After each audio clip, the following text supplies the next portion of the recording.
Alors, aujourd'hui, on va s'intéresser à un concept vraiment fascinant. L'idée qu'une intelligence artificielle puisse en former une autre.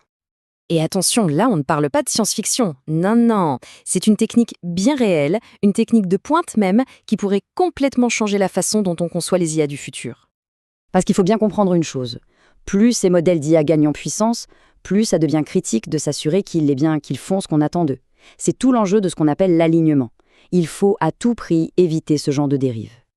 Ok, mais alors, comment on s'y prend, concrètement, pour apprendre à une IA à être à la fois utile et, disons, sûre? Eh bien, la méthode la plus courante aujourd'hui, elle a un énorme point faible, un vrai goulot d'étranglement. Nous, l'humain. Cette méthode, c'est le standard de l'industrie. On l'appelle le RLHF. Le principe, en gros, c'est que des humains, des vraies personnes, passent leur temps à noter les réponses générées par l'IA. Ils lui disent en quelque sorte « ça, c'est bien » ou « ça, non, c'est pas bon du tout ». Et c'est là qu'on se retrouve face à un vrai paradoxe. D'un côté, ce retour humain est super précieux, il est plein de nuances, de contexte. Mais de l'autre, c'est un travail de fourmi. C'est terriblement lent, ça coûte une fortune, et du coup, c'est quasi impossible à faire à très grande échelle. Alors, la question qui se pose, c'est « et si ?» Et si on pouvait automatiser ce rôle de prof? C'est exactement de là que part cette nouvelle idée, cette nouvelle approche qu'on appelle le RLAIF. En fait, le RLAIF, c'est ni plus ni moins que le même processus que le RLHF. Il y a juste un changement, mais un changement de taille. À la place de l'humain, on met une autre IA pour faire le job de l'évaluateur, du juge.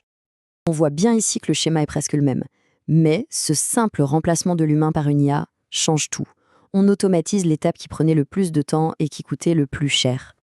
Alors concrètement, comment ça marche? C'est un processus en plusieurs étapes. D'abord, on a une première IA qui va générer plein de réponses différentes. Ensuite, une deuxième IA, généralement un modèle plus costaud, va analyser ces réponses et les classer de la meilleure à la moins bonne. Après ça, on utilise ce classement pour entraîner un modèle de récompense. C'est un peu comme lui apprendre les goûts de l'IA juge. Et enfin, on utilise tout ça pour affiner la première IA, pour la pousser à donner les réponses qui plairont le plus au juge. C'est une sorte de boucle d'entraînement qui se nourrit elle-même.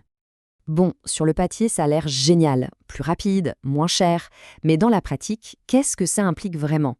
C'est le moment de peser le pour et le contre. L'avantage le plus évident, celui qui saute aux yeux, c'est le coût. Les études montrent que faire ce travail d'évaluation par une IA, c'est plus de 10 fois moins cher que de payer des annotateurs humains. 10 fois, c'est énorme. Donc, les bénéfices sont clairs. Ça coûte beaucoup moins cher, ça va bien plus vite, et surtout, ça permet de le faire à une échelle bien plus grande. Mais, parce qu'il y a un mais, cette approche amène aussi son lot de risques, et ils ne sont pas négligeables. Le plus gros danger, en fait, c'est de créer une sorte de chambre d'écho. Imaginez si l'IA qui sert de juge a ses propres biais, eh bien le risque c'est que l'IA qu'on entraîne ne fasse que les apprendre et même les amplifier. Au lieu d'améliorer le modèle, on pourrait, sans le vouloir, le rendre encore pire. Et pourtant, et c'est ça qui est assez fou, les résultats sont là. Quand on demande à des humains de comparer à l'aveugle les modèles finaux, ceux qui ont été entraînés avec le retour d'une IA sont jugés aussi bons, et parfois même meilleurs, que ceux entraînés avec le retour d'humains. C'est assez contre-intuitif. Ce qu'il faut retenir, c'est que le RLAIF est un outil hyper puissant, c'est certain. Mais attention, ce n'est pas la solution magique à tous les problèmes. En fait, ça ouvre la porte à tout un tas de nouvelles questions sur le futur de l'alignement des IA. Les chercheurs se posent plein de questions maintenant. Est-ce qu'on peut utiliser cette technique pour des cas encore plus complexes? Comment s'assurer que le feedback est bien utilisé? Et surtout, la grande question, où placer le curseur entre le feedback automatique de l'IA et la supervision par des experts humains?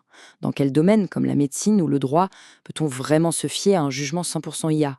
Le défi, c'est de trouver le juste milieu. Et tout ça nous amène à une dernière réflexion, un peu plus philosophique. Le RLAIF nous prouve qu'une IA peut apprendre à une autre des compétences, des préférences, un style.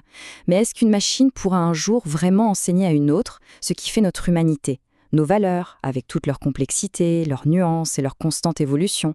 La question reste ouverte.